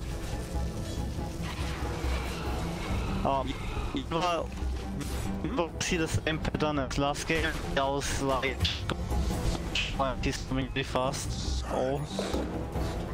Looks like Magnus got ganked. Got dropped on the top lane by the Invoker as well. Top tower is under attack. So Armel, he not only recovered his lane, he's now roaming around, actually pushing the aggression, and as a full Quasi-X Invoker, not only that mana burn to shut down heroes like the Viper, like the Bat Rider is real freaking annoying, but also the amount of momentum that hero secures and the amount of damage he's then able to do with that. Looks like they're committing on the Void Spirit kill here, and BDZ just gonna go down, Cold Snap securing that kill. Oracle maybe dying for the rune here. Magnus presses RP and says Oracle is definitely dying for this rune. Is under attack. Halos getting himself a kill, a much needed one, even if it's just support. At this stage they're still worth a decent amount of gold, and Phantom Lancer is opting for that farming Yasha to make sure he gets the maximum amount of GPM possible.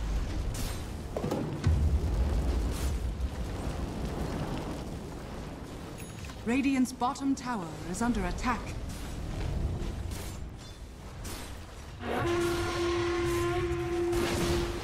Do you think the Phantom Lancer is right prioritizing farm by going for a Yasha instead of just rushing the Diffu Blade here? Oh, it's actually hard to say, but this is probably a game where it needs like Sunshine Yasha Satanic, but I guess the Fusional is still the item that's super important. But yeah, I mean, there's not much to fight, like he's not strong enough to fight at this point, so I can understand him going for Yasha. Alright, yeah, that does sound reasonable. I mean, honestly, there's not much space left to farm at this rate either, not to sound too one-sided here, but honestly, with that bot tier 1 taken down and TNC constantly moving aggressively, they're constantly grouped up, constantly looking for more places to push, shove out those lanes again.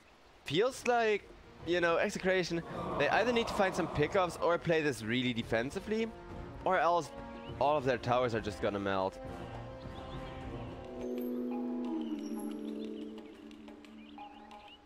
Yeah, like I said, they need a last pick that kinda stops them from farming and taking over the map, and Invoker is doing exactly that, and I think Invoker is applying enough pressure for them to win the game. Actually, he keeps getting pickoffs, he keeps making the game hard for enemies, and at some point this Invoker will just enable the Spectre. And we got some packet loss to work out, later, so nerds. guess we just get to sit back, chill, but you know, Invoker as a space creator, especially in the hands of a talented mid lane player like Armel, always just has the potential to turn a game around, and I wonder, Phantom Lancer, he's one of those heroes that needs a lot of space too, so you know, maybe he is just not the optimal carry here if Mana Burn doesn't end up working, out against the Invoker once he does get that Diffusal Blade online. Yeah, actually Viper going for the Dragon Lance here, like I said, it's probably not an Orchid game, or he actually dropped it again out of his quick buy. So I think this Viper is as clueless as I am what item he should buy. Because there's really only there's no real good choice in my opinion. I just hope they're gonna find some really good fights soon. I mean, Ken, I'm super curious what he's gonna build too. Later on, something like a Shiva seems amazing this game, or any kind of those defensive, big teamfight AoE aura items. I could really see him just pick up, I don't know, Shiva's Assault Curse, anything like that. Yeah, but not this early. Like this is like exactly. A second or third item. It's obvious at that point, but how does he get to that point and with which items? That was what I was gonna ask you, because the only thing that comes to mind is Guardian Greaves plus like Hurricane Pike. Hurricane Pike or generally a Force Staff here seems super valuable too, because well, Treant Protector, Oracle, Invoker, there's a lot of catch on the side of TNC that you can just ignore with the Force Staff. And what else can he really build, like you said before, other than maybe the Guardian Greaves?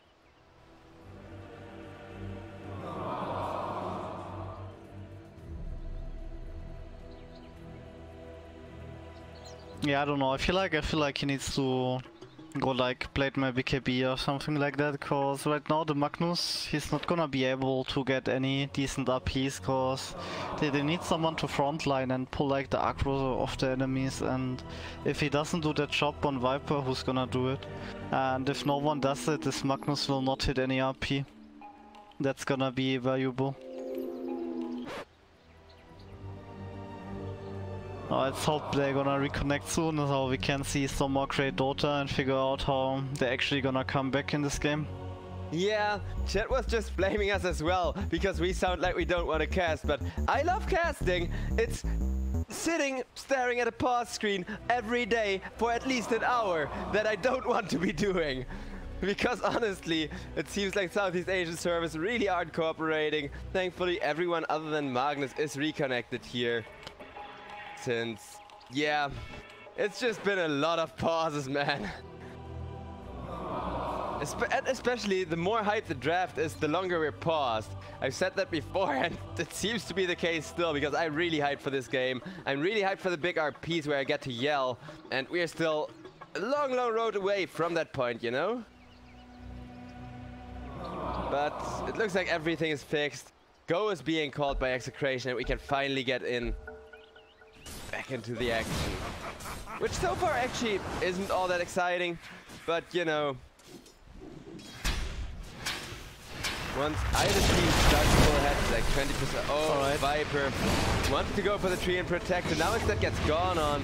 Not only a save there, but also a dual victory for the Legion commander. Pretty happy about that. You did see how much damage the Legion took for dueling up the Viper there. This is why I still think it's not the best matchup for the LC, but the Viper really feels homeless right now, cause PL is kinda occupying all space and he wants to farm, and Viper needs to create some space, but well, she doesn't have a team to fight and she's not strong enough to solo do stuff, so right now it just feels like he's searching for a home, but well, there's no place anywhere to be at home. Yeah, and the same can kinda be said about Palos' Phantom Lancer. I mean, I guess he's got the triangle, but when you're as a Phantom Lancer locked down in the triangle, you already know you're having a hard game, and honestly I think Execration, maybe they should try, yeah, applying pressure to the top lane right now. That could work out. Anyway, yeah, they're forcing the tower now while Magnus is trying to hold mid. Magnus is actually going for a Blink Dagger. I think in most of the games on Dota Pit we saw Magnus just go tank up, play like no dagger or dagger later. Now he's gonna get caught on mid maybe. Not quite, and I was gonna say he had a chance to put Gabby under the tower there, but at this point skewering people under the tower, even if you do have a team to back you up, isn't gonna work out. Void Spirit immediately has to evacuate as he sees how hard Spectre hits. Bad Rider, however, does have a lasso to set things up once again. Gabby still fine though. And this Spectre just doesn't give a hoot about what's going on around her. Legion Commander would really love to find a duel, isn't quite gonna succeed at that. So. Yeah, they defended the mid tower, it's pretty nice. So yeah, this I believe should actually rush the crease strong at fighting. He doesn't really, like, if you have a deck your team and wait for the perfect P. I just feel like he can't do that at the game. He needs to be like tanky, just run into them and make them go out of position by being annoying fart that just runs inside you. I mean, the skewer right-click Magnus does seem a lot more entertaining to watch too, and that's all I really care about. So, once the Phantom Lancer comes online and with a Void Spirit to follow that up, I do think the RP could very well... Bad Rider might get caught on top. They do go for a duel here. I don't think they quite have the damage to make the duel victory, but doesn't matter, got the kill, I guess. Nice pickup there for Armel, who's now on a killing spree. Pulling ahead, got that... Wait, what? Look at Armel's items and tell me whether I'm hallucinating, please? Or did I miss something? Do you just nowadays go full Spirit Vessel into Venomidas on the Invoker? I don't think that's the usual build, but we've seen some late Midases already, but I don't think it's actually... okay, they got a Magnus kill there. Yeah, it seems to be working out all right for them. Void Spirit tries to just risk his own life for the rune. The good news is he is gonna get stay alive. The bad news is no room for him, but now Phantom Lancer and Bat Rider looking for more, and they will find the Oracle. Phantom Lancer taking a lot of damage himself, and Bat Rider will go on down. Palos, well, gets one shot by the Legion Commander. That works, I guess. LC still got a duel as well. Would love to find a jump on another one. Legion Commander also almost has that Blink Dagger going on. So that thing, pretty darn expensive. I don't know, actually, I think I disagree on the Midas. I feel like it takes like at least 10 to 15 minutes to pay off, and... Oh! That's a dagger RP. The power on the Legion Commander gets her passive broken and just gets killed off there, with everything being chained up onto her. Yeah. BDZ barely surviving, but... That's actually really nice getting a kill there. Like, they really need those kills. They need to make the dagger of Magnus be worth the purchase. It was almost even more disastrous. Legion just barely managed to buy out her Blink Dagger. If she had died there, then her Blink Dagger would be delayed by 2 minutes or something. So the timing, everything working out with that engagement for Execration, but that doesn't mean that TNC Predator still shouldn't be coming out ahead of those next couple of fights, because, well, no RP for another 80 seconds.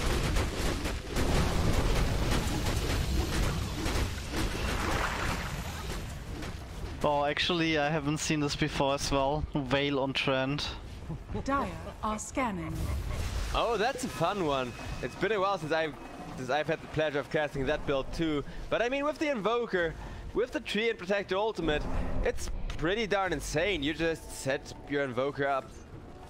Set your Invoker up to one-shot just about anyone. And a duel on the Bat Rider once again. This time around, they may actually get a duel victory. KPI just really outscaling everybody. Meanwhile, okay, Tims, he got killed off trying to defend the mid lane, trying to depush there.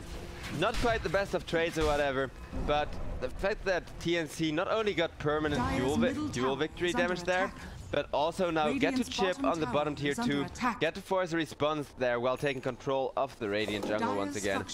It's keeping them in a really good spot here. It's keeping them pretty much in charge of this game, and now Oracle getting caught as I say that. I feel like if TNC let up on that aggression and start playing too careful here, Execration may actually turn this into a full-blown comeback.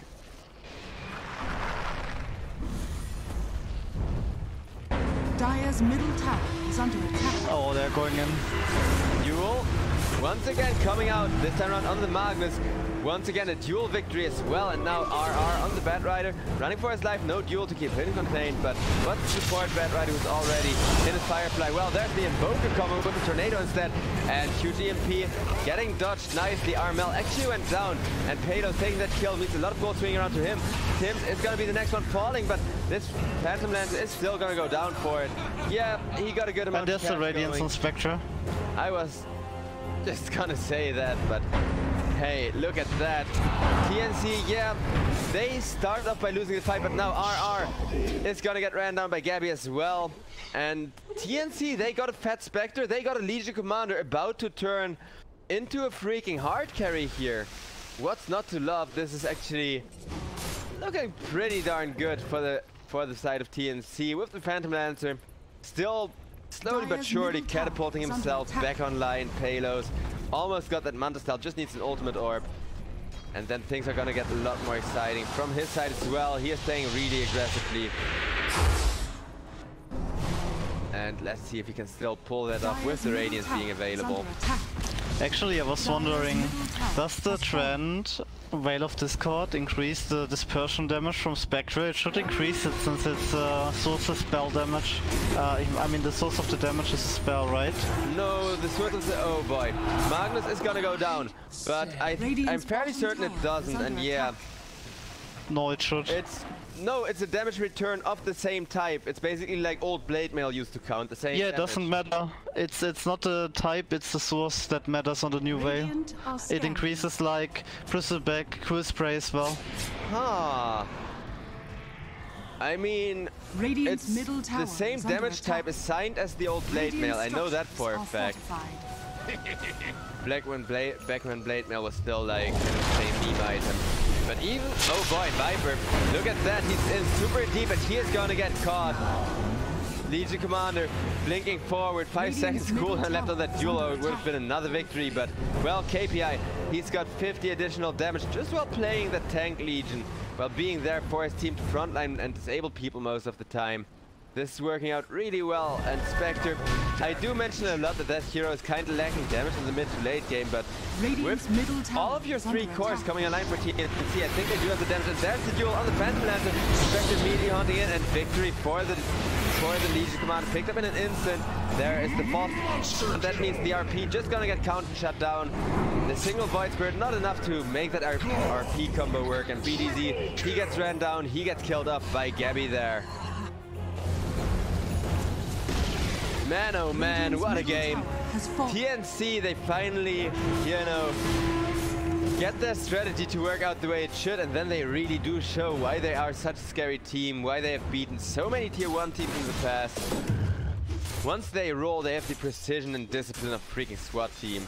I don't really know how else to describe it. Yeah. I don't see Execration getting out of that deathlock right now. Like, they're creating so much pressure with Invoker and Legion. They've killed threats everywhere, and the Spectre is just flash farming on Radiance.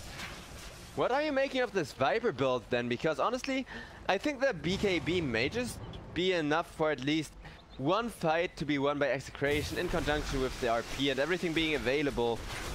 But at this point they have to be looking for an... what? I don't think Viper deals enough damage. They just ignore her or kill her with like... yeah, I think they can just ignore her and another kill. Oh man, just blink dual Sunstrike. Like if Viper BKBs, they're just gonna Tornado and maybe disengage or reset, or like Tornado the whole other team and focus her. But I think they should just try to dodge her if she got BKB kinda. I don't think she deals enough damage to be a target. Yeah, the Legion Commander honestly at this point can deal more. Oh, they caught the Spectre, this is big. There is the catch that they've been looking for. Driving Spectre into the Viper as well. Legion Commander comes around with a Purge. Oracle's there as well. Spectre decides to turn around with that Radiance while Legion Commander goes on looking for the next kill here. Man, oh man, this KPI Legion Commander is truly insane. I'm really getting a blast out of watching this. And another duel. Boop. Okay, maybe not. Still barely won, but that was surprisingly close thanks to the Magnus. But Magnus in the end still died for that one. KPI Legion now went down, but for what? Well, for two more kills going around to Gabby. Gabby beyond godlike. He's got everything he needs. He's got that flash from the Radiance. Haunting back in as well. He wants more in exchange for his Oracle getting killed off there. And he will find that only Palo is still alive from the side of Execration. And going to get caught with the Invoker helping out. Spectre with the Persian still not quite dealing well enough with the Phantom Lancer, but Invoker manages to help out just in time. That was very freaking close. However, with our Mel behind me, I would also just fight there, just blindly trust that guy, because honestly, he's been playing such an amazing Invoker.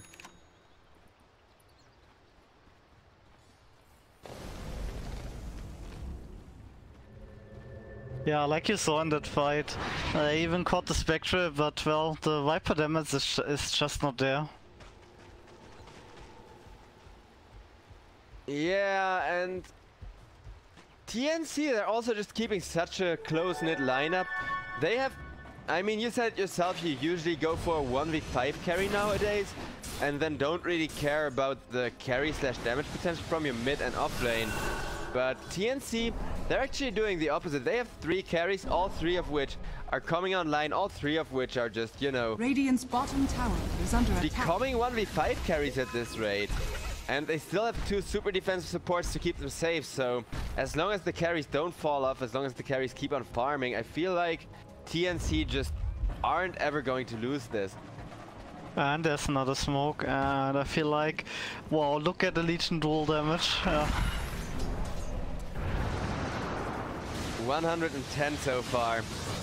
It's only gonna keep on growing. Dire's top tower is under attack.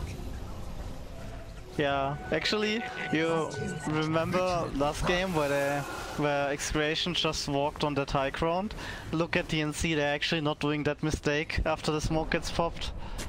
Yeah, they're being very careful in their positioning. And also, I mean, they're pushing out the bottom lane with the Spectre as well, so even if they wouldn't, oh, so much for wouldn't find anyone, they will find a duel.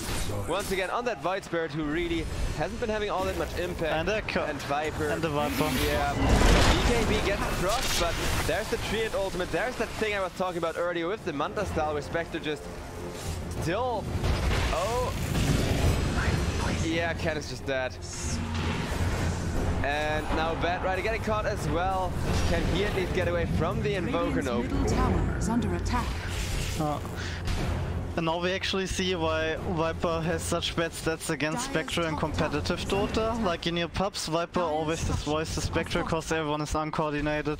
But if you move as a team against the Viper and you have decent heroes, it's actually not a good matchup.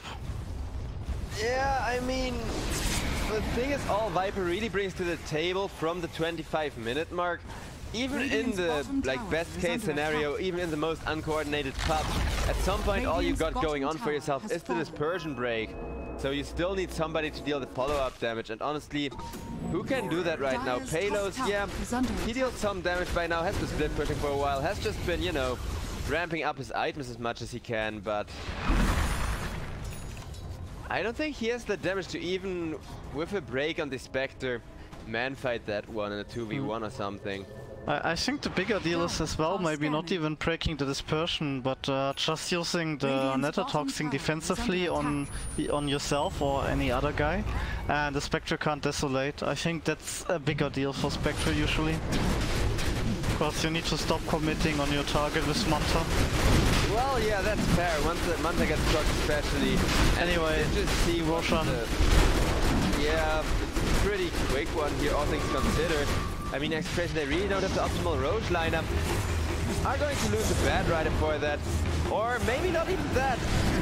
Still a dual victory, and the fight is gonna break loose before the Road actually can get contested. Legion Commander probably just dying, but there's the Invoker hitting an amazing tornado. SLC still gets Chase Magic immune, but not quite Phantom Lance immune. There's finally the False Promise coming out, and down goes the Phantom Lance instead, getting punished for trying to dive the Legion. Now Ken getting ran by the Spectre, and yeah, that was actually really beautiful, that RP. But for some reason it wasn't enough, and now the Spectre is like killing everyone. Well, I'd say there were 2 major mistakes. First of all, the RP was kind of unexpected, and Execration needed a while to respond and to get their combos going. And the second one is that the Phantom Lancer, he just kept diving for that Legion Commander and got dragged way out of position where he got killed off eventually, so I also felt like his reaction time was off. He was hitting Roshan too long. He could probably have run earlier into the RP, and maybe they could have killed more people there if he reacted like 100, 200, 300 milliseconds faster. That could have been a game changer there. Like, that's kind of communication. You need to communicate what you're going to do and be instantly ready. And a pro team. Well, yeah, and now we just get to see the team wipe finish unfolding. Nice juke from the Void Spirit, but not nice enough to get himself out of there. And Middle tower is TNC, under attack. They now get to finish the Roche while the mid tower gets pushed in by the creep wave. They could have just finished that tier 2, I think, too, but, you know, better safe than sorry. They do not know that there are absolutely no buybacks available. Roshan has fallen to the tower. So Spectre is literally immortal for the next couple of minutes. Legion Commander got 150 free damage just from finding those duels. Can by now pretty much 1v1 anyone other than the Phantom Lancer reliably. Wait, the Magnus as well went for late hand of Midas. When did he actually finish it? I don't know, I was gonna ask you. Because I kinda missed that. And he had the gloves early just for the value attack speed, and I think he bought it after the dagger or after the mecha. But I think it was after the dagger, because I haven't seen the mech yet. Radiant's top tower. So he went Mana Boots, dagger, Midas, I guess. I don't know, I'm not sure if I should be a fan of those Midas purchases, cause it feels like it takes so long to really pay out, and okay, fight. Well, both teams smoking up. Execration breaking their smoke without anyone clashing just yet, but they will find the Oracle. Oracle gets saved there by his teammates though. Will just save himself as Viper BKB is putting in some work, but not quite as much as you'd want to. Ken instead decides to make sure the Oracle is dead, but guess what? Oracle got magic immunity to work with. And now there's the Haunt, there's the dead Batrider, there's the duel on the Void Spirit, making sure that he can't get away. Raging Potato teleporting out, nice TP there, but it's only a Magnus, and the Phantom Lancer is still alive. And the Phantom Lancer is still in that fight, and I don't think he gets disengaged there. Nice dodge on the Tornado, still wants the Oracle, having accepted his fate already, but even just, you know, accepting that you're dead, trying to get a kill out of that isn't gonna be enough to actually secure the kill. TNC 15k ahead, and oh man, this Legion Commander. I'm so happy I get to see a Legion Commander actually be that, you know, second carry, because that's why I love the hero so much. You get all the advantages of an offlaner and still just, you know, a reliable late gamer if you do actually find those duels as reliably. Radiant's middle tower is under attack. Meanwhile, it feels like they can kill everyone but the Spectre, so even if the PL is gonna manage to like kill Oracle or maybe even Invoker if he's lucky, it's not gonna be enough, it feels like. He can't deal with the Spectre at all. And he kinda... Radiant's top tower I don't think his item build will be able later on to handle the Spectre. What do you think about the option of building a Silver Edge? Yeah, it's very expensive, but PL Silver Edge is not that bad of a build, and Spectre currently is the main issue, like you've been saying. It's gonna get broken, it's gonna get chained up with everything they got, but I don't think Spectre even cares. Okay, maybe the damage keeps on adding, but that's only the first life on the Spectre still, which is why there's absolutely no teammates helping out just yet. And another duel with the Cataclysm too. Magnus just dying. Of course the buyback now for that RP, but by the time he's back, the Phantom Lancer is dead for 75 seconds, so even a good RP can't save this fight anymore. And I think Execration, they have accepted they've just lost lane of frags like that. Dire structures are fortified.